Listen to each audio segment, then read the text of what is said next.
I love the way it feels to be a hater.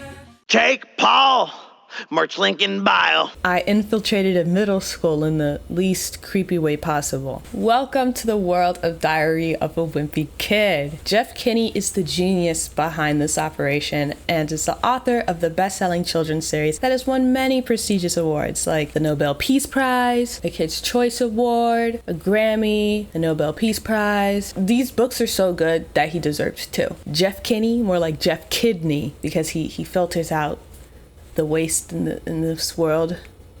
It restores the balance in our society, kind of like the Avatar. I don't know what I'm saying. One of the highlights of my elementary school career was the book fairs that would take place in my school library. Every year, without a fail, we would enter the scholastic world of books and wonder and would be greeted by the newest installment of the Diary of a Wimpy Kid series. I'm not joking. It felt like there was a new Diary of a Wimpy Kid book on the shelf every year. Jeff Kinney's book Birthing Uterus is just booked and busy. Hi, Hungry, I'm Dad. I'm sure most of you are aware of the 2010 movie adaptation that is supposed to be a reimagining of the first book. The first movie has like a 55% rating on Rotten Tomatoes and a 3 out of 5 rating on Letterboxd, if I remember correctly. I don't care about that. Yeah, it doesn't matter if it earned a 246% rating on Rotten Tomatoes. I have a personal vendetta against this movie because it ruined my life. Irreversible damage was dealt to my psyche. Psyche K. That's a good show. Please go watch it. It's on Netflix. There's one particular scene in the movie that has changed the trajectory of my life when I was just an innocent, frail, and sort of weird 8-year-old girl. I'm not going to tell you which scene it is yet. Unfortunately, we will cross that bridge when we get there, so yeah, just bear with me. I rewatched this movie for the first time in years, and I never realized how much of a little shit Greg Heffley is. Oh, I have beef with Greg Heffley. Yeah. I don't remember having like super strong feelings about the movie when it like first came out, but I was visibly annoyed while I was watching this movie. Like, it was painful, to say the least. Today, we're going to be exploring the absurdity that is embedded within the script of this movie, and I'm going to expose Greg Heffley for the little slimy bitch boy that he is. I know he's 12 years old, but disclaimer. I have no hatred towards Jeff Kinney, despite the fact that he played a huge role in ruining my life. It's honestly kind of brave and honorable of me to not hold that against Jeff Kinney, despite it literally being his fault. I admire his work and everything that he does, and I hope he's doing well. You know, even though the man has destroyed me from the inside. Wow, okay, I don't like how I said that. Let's try that again. The man has gutted me like a fish and is using my intestines as a makeshift jump rope. Graphic, but it's accurate. This movie starts off with Devin Bostic on top of us, which definitely woke up some dark demons that lurked inside of my soul when this movie first came out. 8-year-old me didn't play around when it came to her future husband. But. Like today, I heard someone in the hallway say that Bryce Anderson has a cute butt. What does that even mean? A butt can't be cute. It's a butt. Remember, to have some decorum, ladies and gentlemen, and secret third things. He was freshly 18 when this movie came out, so let's not make this weird. Because Roderick is an angel, a sweetie, a little angel baby, and can never do any wrong, he decides to wake up his younger brother, Craig, because he's late for his first day of middle school. This is just one of the many times that Roderick Heffley has showcased himself to be the better man. Not only does he know his self-worth, but he's a family man. Always looking out for the little guy, both figuratively and literally, because my guy, Greg, is short. I mean, how could you look at this face and think that he's capable of doing anything wrong? Just kidding. It's 4 a.m. and school doesn't start till next week. But it can't be Roderick's fault, because look at him sleeping so peacefully. He's just a baby. The whole premise of this movie is that Greg is determined to be popular at school at all costs, and I mean all costs. This little boy's a menace. This movie came out when I was in 2nd grade, and I remember being absolutely terrified of middle school because Westmore Middle School is hell with bells. It's like that one scene from Mean Girls is they're normal. There's so many students swarming the halls in an unorganized fashion. Everyone there has acne or BO or both. There are children having paper ball fights and throwing random streams of toilet paper? This is the first day. And then some of these heathens are like boxing with the vending machines. Whatever. This environment it's so hostile that I was waiting for a talking flower to appear out of nowhere and tell Greg to kill or be killed. You know, if that actually did happen, Greg would have gladly done the genocide route because Christ on a bike, this kid has issues. Put him on a watch list. It's clear from the very beginning that Greg has this superiority complex, and I'm not entirely sure who the hell told him that he was so special. Maybe it was his mother. Yeah, she seems like the type to feed people lies. Never trust a woman with glasses, right, Kaneki? Too soon? I'm so funny. I'm so funny. What's interesting about Greg is that he is aware of his shortcomings both figuratively and literally because, again, he is shorter than 95% of the people that attend his school. I almost admire how delusional Greg is about his life because he manages to spin things in a way that makes him look good while simultaneously putting others down. That needs to be studied. Yeah, no, I'm serious. When he dies, we need to dissect his brain and figure out what the hell was going on up there because something went wrong. If something hasn't happened to Greg, then that means that the other people are in the wrong for having it happen to them, if that makes sense. Like, for example, he views growth spurts as not normal because that's something that he hasn't experienced yet. Therefore, everyone else is weird for being different than him. I don't know what happened to these kids over the summer. Was there a nuclear accident? Science experiment gone bad? Thank God there are a few normal people, or this place would be a total freak show. Very interesting logic going on here. You can relate. Woo! I sang a lot of praises of Roderick out of habit and loyalty to my one-sided situationship, which, by the way, that's just a crush. A one-sided situation, that's a crush, guys. Why are we adding extra steps to an already simple equation? That's what a crush is. My actual favorite character in the entire show is Rowley. He is genuinely such an endearing soul, and he melted my heart in every scene that he was in. Like, oh my god, just look at him wearing his serape. My family just got back from Guatemala. It's my serape. Nice, huh? He's so sweet, it's insane. Greg spends the entirety of this movie insulting Riley, pretty much, despite Riley being Greg's best and only friend in the building. When ranking himself in popularity, Greg genuinely believes that he's around the 19 or 20 mark, while Riley is around the 154 mark. This is out of 200, by the way, you know, just so you can get a grasp on what Greg's saying, you know, get an idea. Putting yourself in the top 20 is laughable on its own, but I'm gonna leave that alone for now because it's time for gym class with the famous Grammy-nominated musician Post Malone.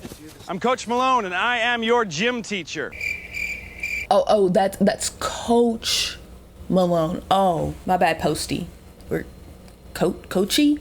Ew! Sounds too much like Coochie. I don't like that. Never mind. Coach Malone is your average "I peaked in high school so I didn't want to leave" kind of educator and uses his newfound power to terrorize these prepubescent children in a game of gladiator. Naturally, the biggest boys in their grade are pit against the smallest boys in a clearly rigged game of cops and robbers, or whatever. I don't know. It looks like cops and robbers to me. Oh my god, is that Chloe Grace Motorola?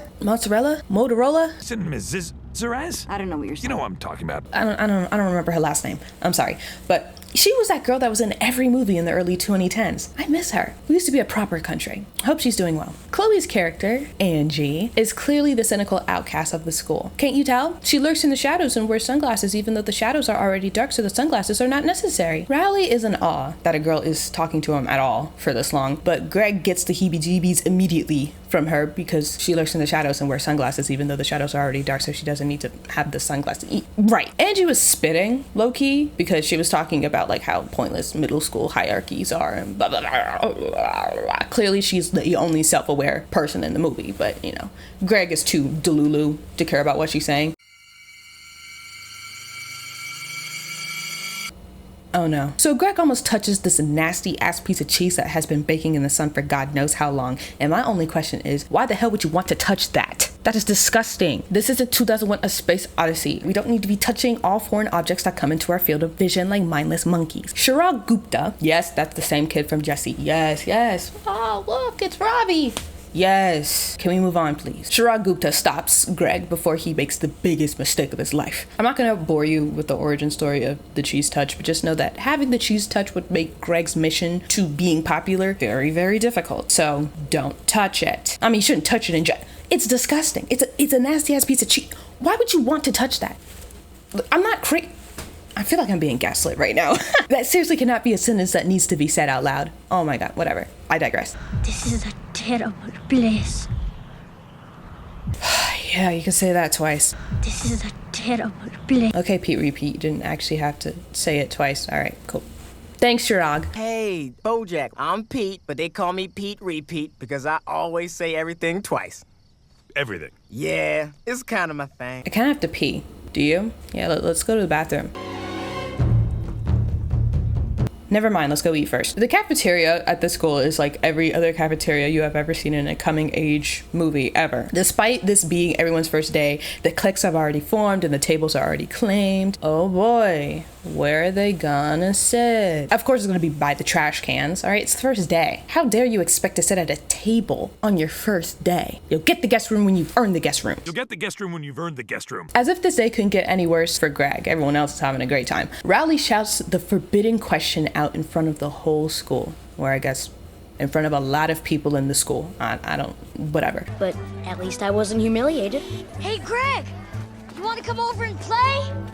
Hell no, man. What the fuck? Listen, I'm the #1 Rowley defender, alright? Do not get me wrong, but come on, dude. That was so foul. I mean, Greg deserved it though, so I really don't feel bad for him at all, but still, that was kind of foul. Nice job. Quick question. Have you ever seen a janitor sweep outside? Like on the basketball? Have you ever seen that before? No? Okay, just checking. Greg's plan to get popular is to make it in the yearbook as one of those cheesy superlatives that seems to be like in every single movie that has a yearbook.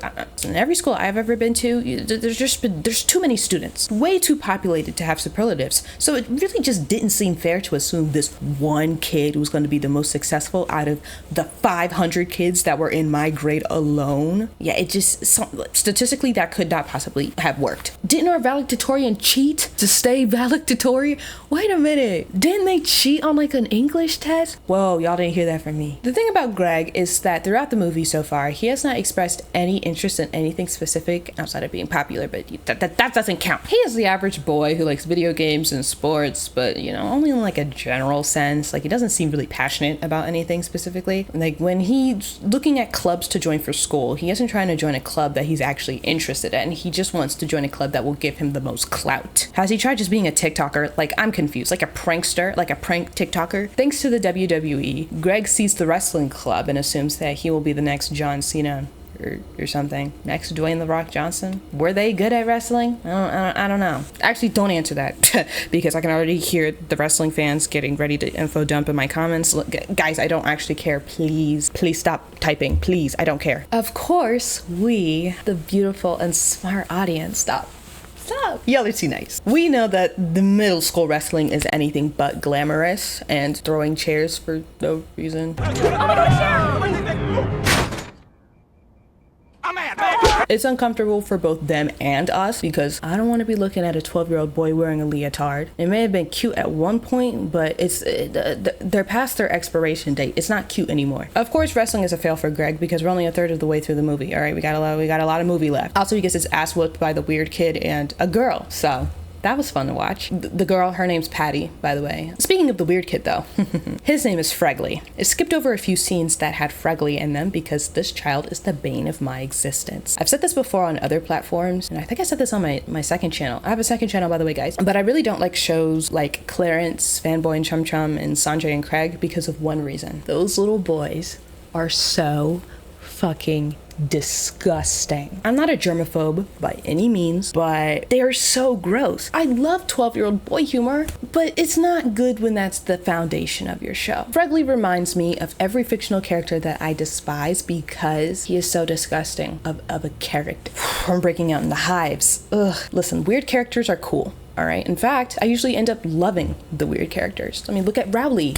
Homeboy's a little weird and definitely misses a lot of social cues, but he doesn't have a mean-spirited bone in his body. Weird is cool, gross is not. The first scene that Fregley is in, he is showing a hairy mole that has developed on his body, and we get the privilege, the word privilege is doing a lot of heavy lifting here, of getting a close-up shot of the hairy mole. I think that there are like 3 really gross scenes in this movie, and Fregley is responsible for 2 of them. Before we move on from the wrestling thing, there's a scene where Coach Malone almost turned this movie into a snuff film because he almost killed another faculty member, so that was cool. Well, Greg getting his little ass whooped by a girl managed to make the front headlines of the school newspaper. And my only question is, who the hell is supervising this paper? Like, isn't there supposed to be like adults filtering this stuff out so that way stuff like this doesn't happen? A great day for women wouldn't be a terrible headline if they didn't attach that picture to it. Like, they knew what they were doing. Greg's wrestling fiasco wasn't the first time that this paper was used as a way to bully other students, because there was this one headline about a cheerleader gaining a pound. Like, that was the front and center.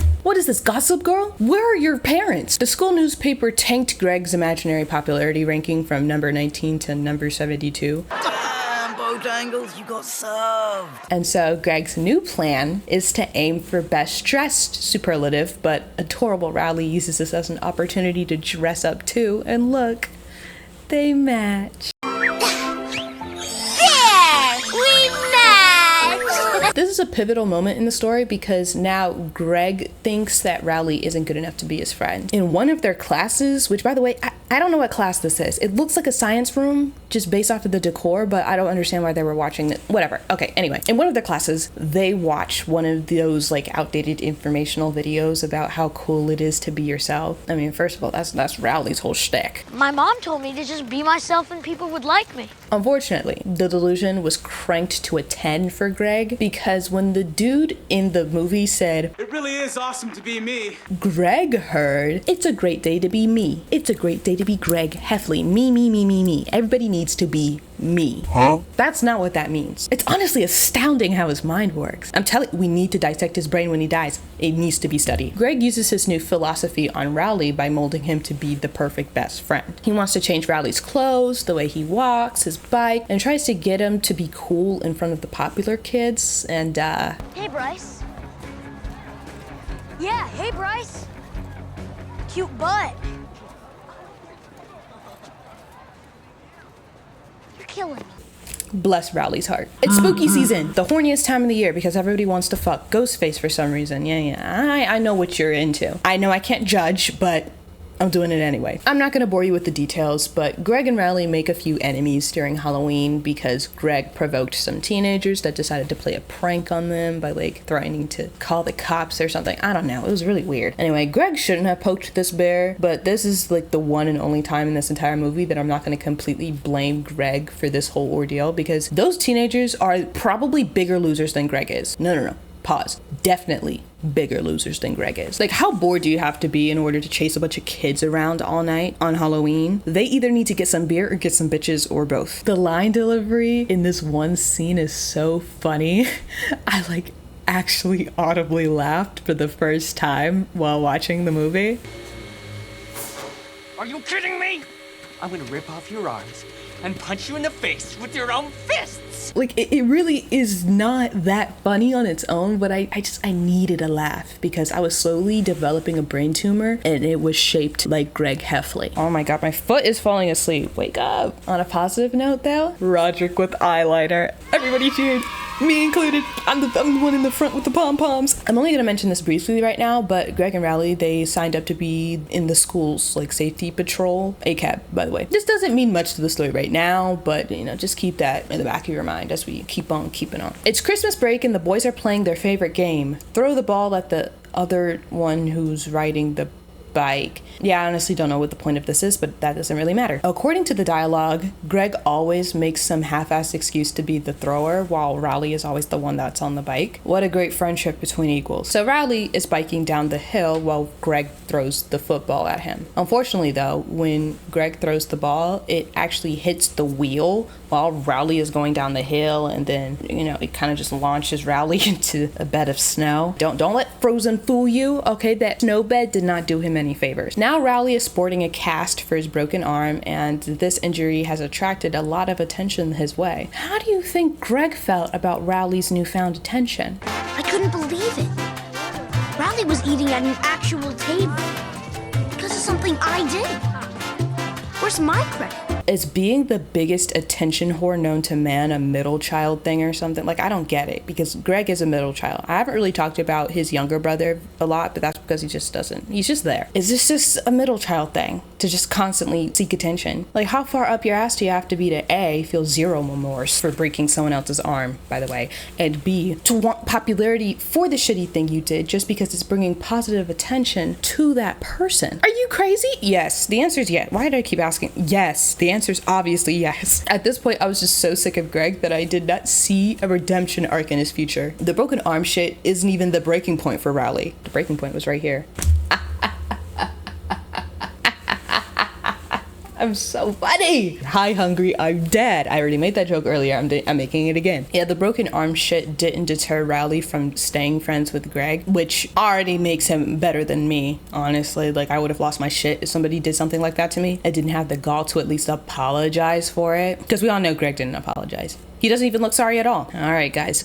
I know that Greg is a child, and I'm actually holding back a lot of my resentment towards his behavior because he's not real. Like, I'm getting worked up over a fictional child, but even so, I was tempted to turn this movie off around this point. Like, it was hard, guys. I don't like giving myself a headache for no reason. It's not fun for me. If I know I'm not gonna like something, why would I keep engaging with it? It just doesn't make any sense. But then I thought about you guys and how much you would appreciate my opinion about a movie that you hadn't thought about in years, or in a video that you did not ask for. You guys keep me going. I'm glad you were born. The person in charge of the school newspaper's comics section has mono because the school is disgusting. So anyone else exhibiting symptoms of pink eye should contact the nurse immediately. And though doctors assure us that Mrs. Chesnick is no longer contagious, the cafeteria nachos bar will be closed for the remainder of the week. Those kids are fighting for their lives every single time they walk into that building, I swear to God. The ones who survive, though, to see high school, yeah, they're definitely going to be immune to anything. So, you know, I guess this is good training for their immune system or something. Greg sees an opportunity to be popular for his comic jokes, and Rowley helps Greg brainstorm ideas for the comic competition. This is how the iconic Zooey Mama punchline was created, and of course Greg hates it because Greg is allergic to having fun. Oops, I stepped in a puddle. At least it's not an acid puddle. Oi, oi, oi! It is an acid puddle! Zooey Mama! Zooey Mama. Rowley decides to submit his comic anyway, and of course, he wins the contest because it's Zooey Mama. I couldn't believe it. Am I the only one who gets comedy? Bimo, I love you, but you don't understand comedy. Maybe it's just not funny. Classic. Now I'm circling back to Paw Patrol. Safety Patrol. If Chase was on this case, then the plot would have been so much better. One of the jobs of being in Safety Patrol is to walk a bunch of kindergartners home from school. I think. I don't really know, but whatever, it's fine. It's raining and Rowley can't help Greg because he can't get his cast wet. I wouldn't trust Greg to watch a piece of belly button lint, let alone a group of children, but I digress. Remember Halloween with the teenage losers, the teenage dirtbags, baby? They say all teenagers scare the living shit out of me. Well, they're not scary, they're just lame. But anyway, apparently those losers are holding a grudge against Greg and Rowley, so the boys have like a slight irrational fear of red pickup trucks now. While walking the kids home, Greg sees a red pickup truck driving down the street. In a moment of panic, though, Greg sees a construction site and forces the kids to hide in an open hole like they're Stanley Yelnats and they're inadvertently digging for treasure. Of course, it's a false alarm because it's just some old guy in a truck, and there's a woman who lives across the street that saw everything that just happened. Greg was wearing Rowley's raincoat when this was happening because Greg is an idiot and I hate him. I'm sorry, because Greg misplaced his coat and Rowley, the ever so generous Rowley, decided to give him his raincoat. Unfortunately though, there's a gigantic R on the back of the coat, so the woman thought that it was Rowley terrorizing these children. The woman snitched like a bitch to the Safety Patrol advisor dude about Rowley's behavior. By the way, this dude, he's not a teacher or anything. His job title is Supervisor of Safety Patrol. Like, he doesn't do anything else. That's not a real job, babe. Rowley was wrongfully terminated from his position and had to apologize to the children for a crime that he did not commit. Sorry I terrorized you children. Huh? Justice for Riley. Your Honor, he is innocent. Greg, on the other hand... Sir, settle down. You have to go deliberate. I don't need to deliberate. Hang that Watching Rowley take the blame for him was the first time in this entire movie that Greg actually showed a fraction of guilt for his actions. Rowley. What? Nothing. Unfortunately, that guilt only lasted for 12 seconds because when Greg finally had the guts to confess to Rowley about safety patrol, Greg was terrible at it. It's kind of funny, you know, the whole safety patrol thing. Yeah? Ready for the funny part? Well, I'm the one who terrorized those kids. Worst apology to date. Yes, giving Colleen Ballinger a run for her money, honestly. Like, he never actually said the words, "I'm sorry," and his whole confession was basically just him saying, "You're welcome," right? Like, he was trying to make Rowley see the entirety of the situation as kind of like a glass half full kind of thing, because he kept bringing attention to all of the good that has come from what he's done instead of being remorseful for his actions. Greg must have lost his goddamn mind if he actually expected Rowley to thank him for breaking his arm because he got attention from it. You broke my hand and you didn't even seem sorry. That broken hand was the best thing that ever happened to you. What? My boy Rowley, he is patient, but he's not a pussy, because he went off on Greg after his speech. Okay, he didn't go off, but like, you know, he went off. But Rowley had enough. He hit Greg with the best line in the history of cinema. Don't call me.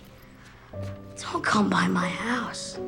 We're done. On Twitter, fuck you, Elon Musk. I found a tweet of mine from like 2 years ago where I quoted that line. It's such a good line. And I also tweeted Zooey Mama earlier this month, but you know, I swear that was just unintentional good timing. Like, I did not know that I was making this video when I tweeted that. Of course, Greg is mentally incapable of understanding the consequences of his actions and doesn't understand why Rowley is so mad at him. Greg has a momentary lapse of judgment and seeks friendship from Fregley. This brings us to the second gross scene in the movie. Dear Gregory, I'm very sorry I chased you with a book around my finger. Here, I put it on this paper so you can get me back.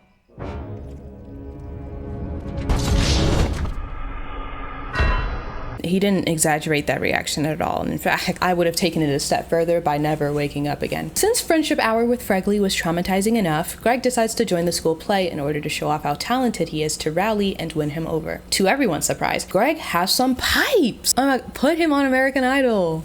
Or The Voice, or whatever the hell Katy Perry's on. She's American Idol. Is Maroon 5 still on The Voice? I don't remember. I don't even know anymore. Unfortunately, though, the play is The Wizard of Oz, and his natural soprano voice would only work as Dorothy. Patty the Pain in the Ass is also in the play, and she blackmailed her way into being casted as Dorothy, so now Greg has to be a singing tree. Maybe Greg is just an idiot or didn't think that anybody would actually show up, but a lot of the students and his entire family came to their opening night, which made Greg very self-conscious. He could see Rowley and his new friend like snickering in the corner during the play, and Roderick was she was just sitting there ready with the camcorder. You're doing amazing, sweetie. The play was a disaster, of course. Greg gets tackled by Patty again. It was a whole mess. I know that I've been talking mad shit about Greg, but I'm actually glad that his dad at least supports him. I thought Dorothy deserved it. Thanks, Dad. You got some good shots in there. At this point in the movie, Greg was 2 unsupportive parents away from telling certain people not to come to school tomorrow. Real quick, I just wanted to add this scene. Do you have anything you want to say to women for having owned this offensive magazine? I'm sorry, women. Yeah, I'll be quoting that when I'm 60 years old. I'm telling you, it's that iconic. I don't care. Oh shit, I was so focused on Roderick that I didn't notice that there was literally a fight breaking out. Okay. Who is that in the distance? Is it a bird? It's a plane? It's the Three Musketeers from Halloween. They're at their school now. Don't you people have like a school of your own to be attending? Or a life to be living? Or decorum to be having? You cannot possibly be this bored. You can't. It's not possible. I won't let you. At this point in the story, it has been months since Halloween, and they managed to... You know what? It's a children's movie. I'm not sure why all the other students ran away. It was 3 against 300, you guys. The odds were in your favor. So these dweebs managed to get a hold of Greg and Rowley, and now they're gonna give them their punishment, which is... Wait, what's their punishment again? What are we gonna do? I don't know. You don't even know? You've had months to think of something. You've been sitting on this for months and you're drawing blanks. They're not even good at being bullies. Oh my God. You know what? Why am I trying to find cold water in a desert? It's pointless to seek intelligence in unlikely places. Like a session of improv, these losers see that nasty ass cheese on the pavement and start doing some yes-anding. Oh look, I found a moldy piece of cheese. Yes, and I'm gonna make you eat it. What? Did I start speaking Russian? I said eat the cheese. Watching Rowley eat the cheese was a pivotal moment in my adolescence. Sure, his back was towards the camera, but that only leaves the horrors up to the imagination, which we all know is 1,000 times worse than the real thing. When I said that this movie ruined my life, I was referring to this scene in particular. I was so sick to my stomach when I first watched this that I actually couldn't eat cheese anymore. Like, I used to eat the Kraft's, like, single slice cheeses, and I can't do that anymore. In fact, solid cheese in general is just a no-go for me. If there's a charcuterie board, I will not be eating the cheese cubes. If shredded cheese is in my salad, I will go out of my way to pick out every last crumb. If I'm eating something with melted cheese and the cheese hardens, I stop eating it completely. It's done. I'm done. Cold sandwiches, sub sandwiches, I will order them with no cheese every single time. Do you know how embarrassing it is to walk into a Jersey Mike's and ask, hey, can I get the turkey and provolone, but without the provolone? The only time that I'll let it slide is if I'm eating like a burger, because hot/warm sandwiches, those are fine. I can just, for whatever reason, that's fine. I've been on the struggle bus for 13 years now, thanks to this movie. My wife abandoned me. My kids won't even talk to me. I got fired from my job, and I think I have anal warts now. I'm exhausted. The movie ends with Greg taking the blame for Rowley, but it backfires because now people avoid him because they think that he has the cheese touch. Rowley forgives Greg for whatever reason. They both make it in the yearbook as the school's cutest friends. That is the end of the movie, but it's not the end of my suffering. I will never recover from this. Whatever. That was the end of the video, I guess. I think I need to go lie down. Actually, thank you so much for watching the video. If you've liked the video, like the person, subscribe to the video, subscribe to the person, do whatever you want. I don't care. I don't care. I have a second channel. All the links to my social media will be down in the description. Buy my merch, buy my merch, buy my merch, buy my merch, buy my merch, buy my merch, buy my merch. I don't know if you'll see me again. Maybe I'll just die. I think I'm just gonna roll over and die, actually, so. You can go now.